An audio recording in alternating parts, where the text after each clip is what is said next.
there is a felt sense of this concept of me, and also somehow feels separate from you and others.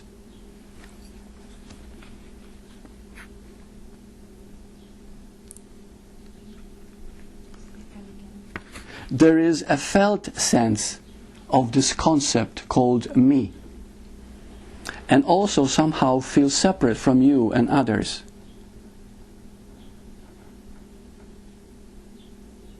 This is someone actually asking a question. So it's about allowing. Okay, let's go into what is a felt sense. What does he mean by a felt sense? Do we have a felt sense? It's a sensation, a felt sense. A felt sense. My question will be, who's feeling that sense? Isn't it the very mechanism that is trying to survive that has that felt sense? Because if it was that which perceived, it would be direct seeing, and there wouldn't be this whole complication. Wouldn't that be true? Yes, you had assumed, of course, there would be direct seeing if there was no survival.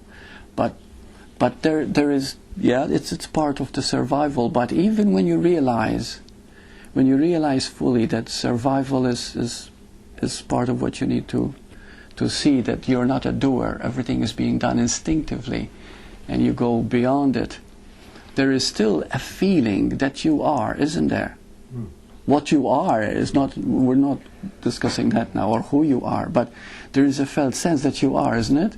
You're sitting there, you know you're paying attention. Now who is paying attention, of course, is the it itself, through you, because who is looking through your eyes is emptiness, is that space. That is seeing through your eyes right now. So felt sense is an awareness. Felt sense is the awareness that you are, that there is an R-ness, that there is, I'm here. You see? Now who this I am here is, that's another matter. You see? But there is that sense. If I call you Mary, Mike, you respond immediately, right?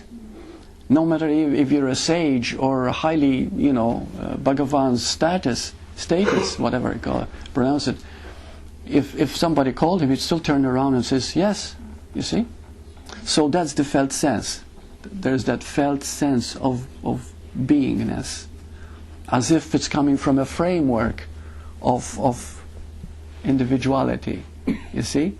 But as we explore that sense of individuality from which the framework of seeing is happening begins to expand. So how much of that is conditioning then? And how much of it is real? Yeah, that's a very good question. You see, the conditioned part is the part that says, I am Burt. I am this identity, therefore I am my memory. You see? Now memory, we just said, memory is part of the mystery of is. And you cannot separate the is, which is eternal, which is timeless. It just is. We cannot conceive of it. Okay? There's no way we can understand it, because it has no beginning or end. And yet that is created memory out of itself. And it is that memory that appears as the world, because everything that you see is memory. Right? Every cell of your body is a memory. It's consciousness derived from experience, evolution.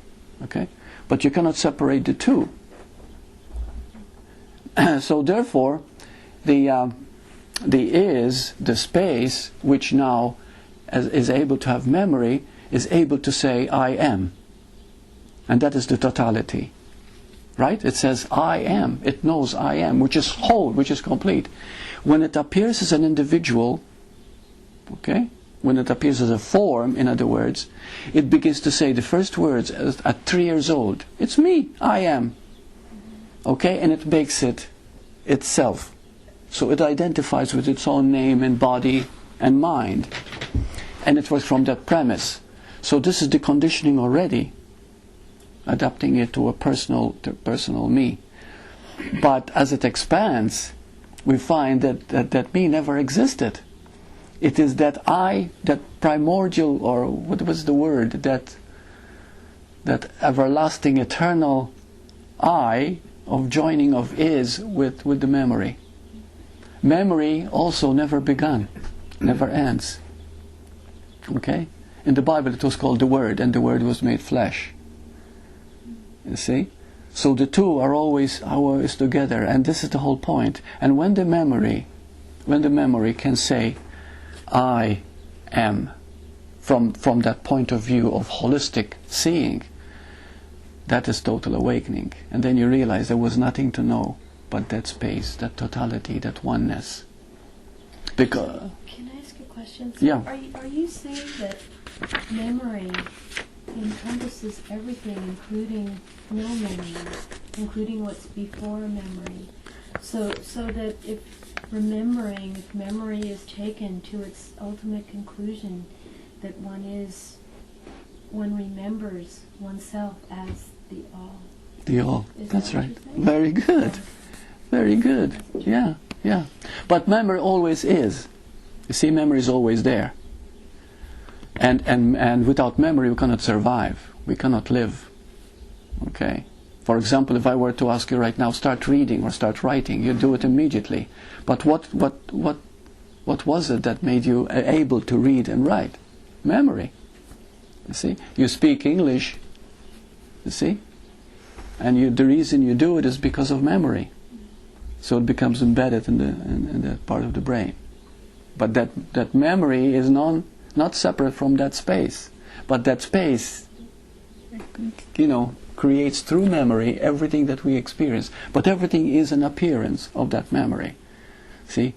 So we can say that the real is that is. That's the primordial source. That's the essence. And then, from it, creates everything else. And that becomes, the two joined together, creates a felt sense. Everybody has that felt sense.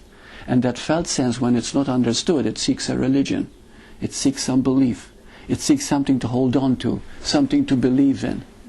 You see, that felt sense wants something to believe in, because it doesn't realize that that felt sense is a totality, it's a wholeness.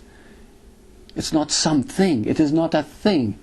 And that's why seekers find it difficult, because they're always seeking something.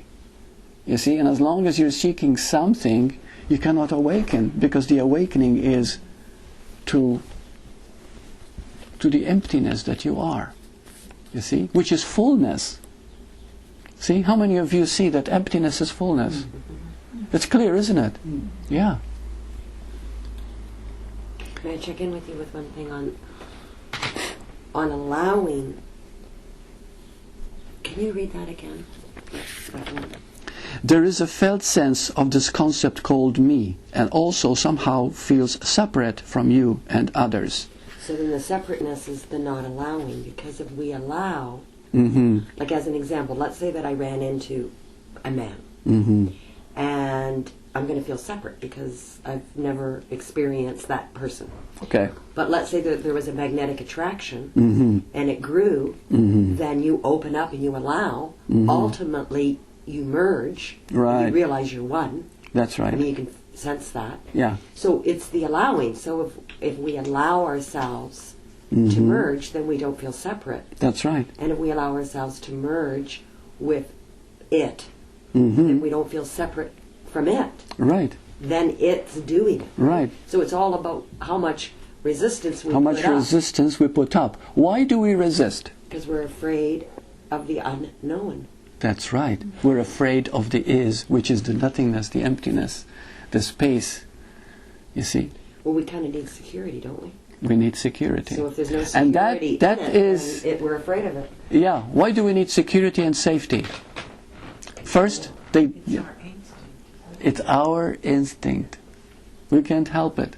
Because safety and security are the is itself. When you know you're an eternal being, how much more secure can you be? How much safer can you feel? But you seek it in the world. You seek security in the world through money, through things. And of course, you never have enough. And you can lose it at any time.